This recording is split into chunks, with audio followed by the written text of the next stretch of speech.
clubs across Wales have been volunteering and fundraising for different charities and causes. We were fortunate enough to speak to Llandudno Albion about their work with food banks. My name's Paul Chung and I'm the chairman of Llandudno Albion Football Club. Yeah, so I'm Connor. I started with the club about 3 years ago. So I approached Paul after a night in the pub and said, how about I come and film some games for you? And I saw the Facebook and the marketing. I saw it wasn't the best. So I thought, let me jump on and help you with a bit of that. So then I suppose I've acquired the role of marketing and media manager, and then Paul's probably second-hand man. So as you mentioned, you're supporting the local food bank. How did the idea for that sort of come about? Maybe last year, before COVID, me and Paul had a chat about wanting to do more with the community. We obviously saw that we've always been a club that's give back. We've always done we've always been, as I said before, we helped out lads that maybe been overlooked. So we've always seen ourselves as kind of the people's club, the ones that wanted to help. And I said, Paul, let's try and do a bit more. Let's is there a charity that we can get involved in? And that was actually discussed probably 3 weeks prior to lockdown. And then when lockdown happened, Paul had this great idea. We saw loads of people obviously losing jobs, struggling with young families. And then Paul had the idea, let's support the food bank. And that's when it went, really, wasn't it? Yeah, I think we have a club lottery. It's called 100 Club. Basically, we've got 100 people. It's usually around about 90 to 100% full, month for month. It changes now and then. And so obviously half of them outgoings. Half of them outgoings go to the club, and then half are given as prize money. So I just thought I had an idea. I mean, instead of the club taking, we weren't playing any football. There wasn't any outgoing costs for referees and the stuff that we have to pay for. So I thought, why don't the club just give their take and donate it back to the food banks? We had a lot of the lads were on furlough to begin with, so we had lads going shopping and stuff like that. That's sort of where it started, really. It's it's grew arms and legs a little bit since then, but that's basically where it started. I think for the first maybe about 3 or 4 months, we give everything what we made on the club side back, and then we put it down to like 20% or 10%, and then it went back up when the second lockdown happened. We give, because we started again briefly and then we got stopped again, and obviously that's grew then into the kit idea and stuff like that. So do you think you were inspired by the works of Marcus Rashford? I think, yeah, definitely that sort of thing. But I mean, when we did it a year ago, it hurt us. As our team is based in, it's like a group of lads that live on this estate that play with each other every Saturday. So we know everyone in this little town. We know everyone. So we saw firsthand people struggling. And I think it affected me and Paul, it affected other committee members, other players, to see people that we've grown up with have families, be very successful, lose jobs due to COVID. And, we wanted to help our local community, the ones that have supported us, coming to all the away games, helping us out doing the lottery. We genuinely care about the local community. I think that's why we wanted to do it. You agree, Paul?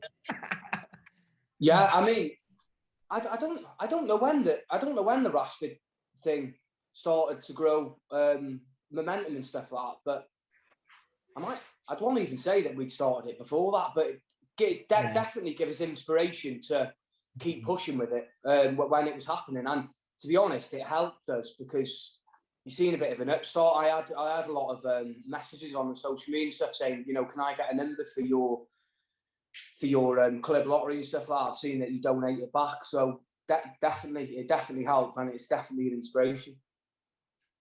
And what would you say is the most rewarding part of all of this for you personally? Would you say, Paul, when we got a message on Facebook the other day from a lady that's quite high up in T Happis, and she put a lovely comment on one of the posts that we did, and I messaged Paul straight away, and I had goosebumps up my arm, and You know what I mean? Just to know, she would sound. I couldn't hear what she was saying, but she sounded so passionate on what she obviously wrote. And I said to Paul, it genuinely gave me goosebumps. You know, hearing that sort of good feedback and knowing that we are really making a difference. And I think it was more. It wasn't more the fact that we just give some money away. It was the fact that she said, local lads, you know, from a local team supporting a local charity, and it was worded so well, and that really touched me. It made everything worthwhile. Hopefully, it did Paul's hard work as well. I think for me is when I think the days where we were able to drop food off there. I mean, you can't even describe like how appreciative they are that you're doing this for them. Do you know what I mean? I think because we supported two food banks. There was one just in the next town down, the part of the same. They have like a branch in Llandudno as well. And I remember we were going to drop the food off there in Conway, and you know they couldn't be more appreciative. They were saying, you know, thank you. You know, can't believe you're doing this and stuff like that. So I'd probably say that. Because it was more shock for them in Conway as well, wasn't it? They weren't expecting it. Yeah. That wasn't obviously the people. That's just the staff that work there, so they see firsthand the people that they're dropping it off to, and just seeing their faces. There's more. You know, it's so rewarding, definitely. So obviously you've been donating to food banks. Is there anything else you've been doing in these challenging times to help out the community? We've actually. I'll go on to this now because I want to try and get this out there. I'll show you. There's a kit there. You might have seen it. So it says the food bank on the back in front there. There's a Conway one. We've got a kit manufacturer called T-Jack Sports. I want to get their name in there because they've been brilliant from the start with us. They sort of had an idea. They said about, because they were going to do a new kit for us, is what about putting the food banks on the front of your kit? I had an idea because obviously these kits cost money and stuff like that. I wanted to put them somewhere, but if you put them on the front, you're sacrificing the sponsor who's potentially going to pay for the kit. They cost a lot of money. So we were able to work something out with T-Jack, and and this is where it's sprung from. So basically, we're going to try and, it's a bit of a retro kit. It's quite smart, as you might have seen the pictures. So we're trying to sell these kits now, and all the proceeds to the kits, all the profit is going to go straight back to the food banks, you know. And I think, I don't want to go into numbers because I don't know the actual details, but roughly, for every kit we sell, it'll feed a family-ish for a day. So that's what we're trying to push out there. We're doing all right with it at the minute. There's a couple of local papers and stuff like that. They've grabbed hold of it in Llandudno, so we're still trying to push it out. But that's our latest thing, sort of thing with it. We're trying to get this kit out there because, you know, we won't make a single penny off it, but every single kit that we do sell, it's going to feed a family. So it's quite important, to be honest. And it's a smart kit as well. It's a beautiful kit. And for everyone watching, where can they go to find out about these kits and potentially buy them? That'll be our Facebook page. Just message us direct. What it is, they don't make it. T-Jack, they don't actually make the kit itself.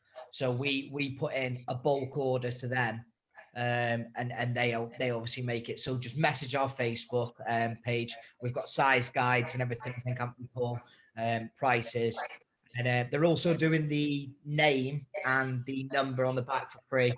So you get free printing as well, which I think is fantastic, to be honest, you know. So finally, how have the players taken into this cause? What have they done themselves? One of our players that did a sponsored walk, if you're aware of that, one of our strikers obviously walked from Prestatyn down to Cardiff. What's the miles, was it, Paul? 170 something. 170 miles, I think it was. He walked that in 5 days. Believe he raised over, was it near 1,000, was it? 2,500. Oh, 2,500. Yeah, 2,500.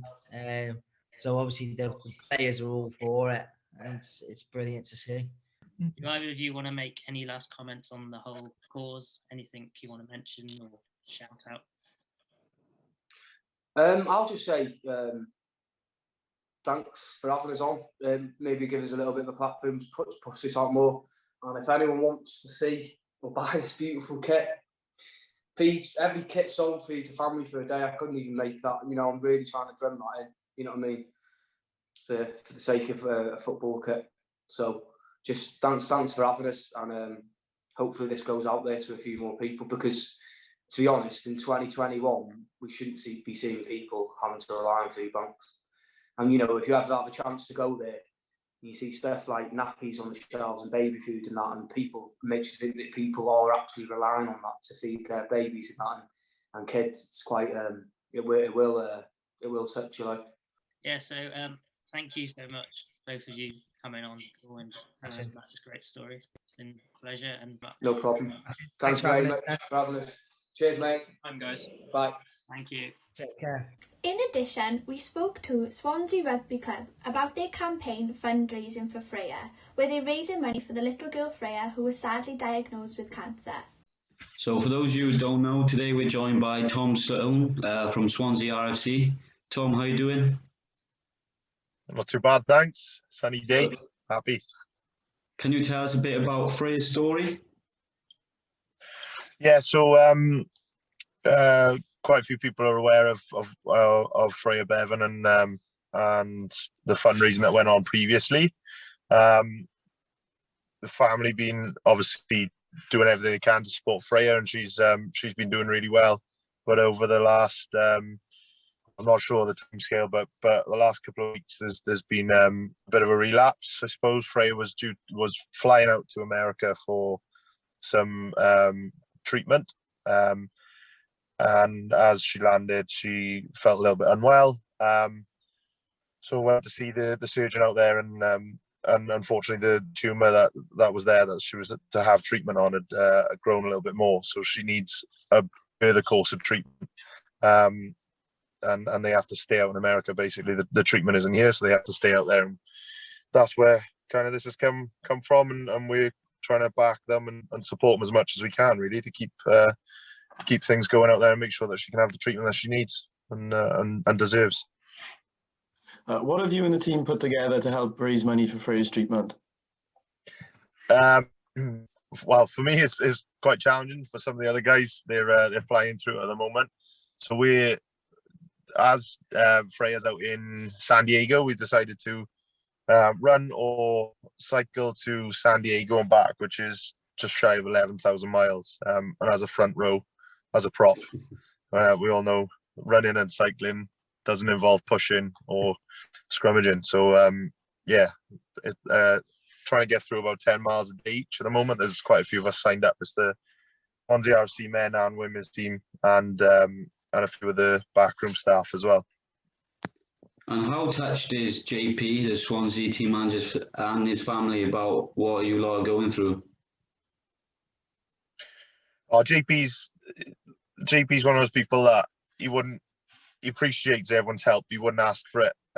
So that's why we realised that he's part of the team. We've got to do something to support them, and I know they appreciate everyone's efforts and everyone's fundraising. Really, their main fundraiser has just tipped over the £50,000 mark towards the £200,000 goal, and ours is rapidly heading towards the 10k mark, which we set as an initial target.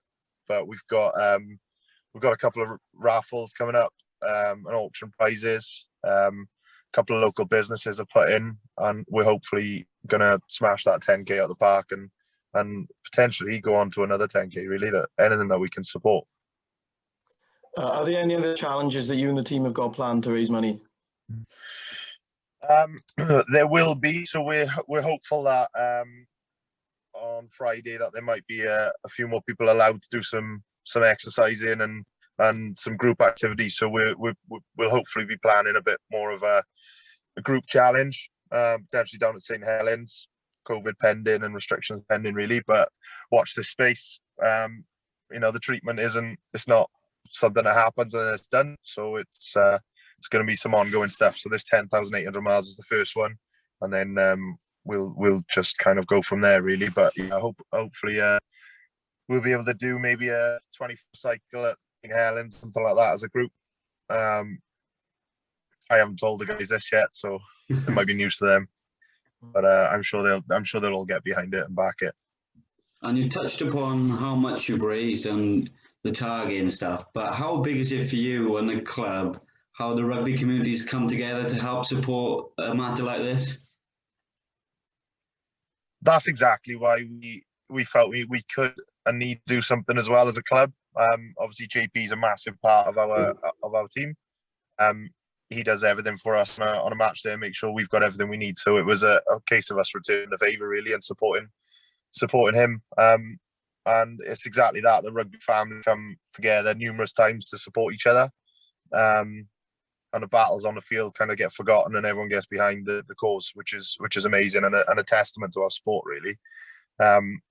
So yeah, the fact that Swansea RFC can do this and push it out and is being supported by the likes of Neath RFC, by Merthyr, Ebbw Vale have been banging the drum. Ton Mawr are doing their own fundraisers and supporting it. And then there's some local clubs like Bonnymine of obviously a lot of past Swansea RFC boys come through Bonnymine, so they're all behind it, and it's great to see. And it gives us an opportunity to stretch that fundraising even further really. If anyone's got any prizes they wanna offer up for a raffle, then obviously we'd be more than welcome. We've got people like Industrial Fitness have offered gyms. We've got lots of cakes and hampers, and we've got a signed Welsh shirt that's been handed by Alan Wynne-Jones to go on auction. So we've got some cool stuff coming up, which will just again hopefully smash that 10k target. And now we're really excited for Elliot Williams to showcase his talent by singing. You don't even have to do so much. You can turn me on just a touch, baby.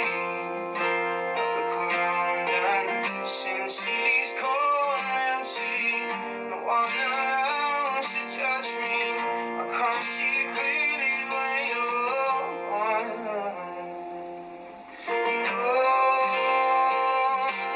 I'm blinded by the light.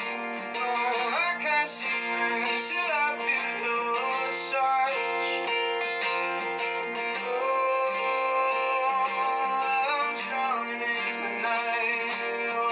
I'm like this, you're the one I try. Finally, we would just like to say a massive thank you to everyone involved and for taking part.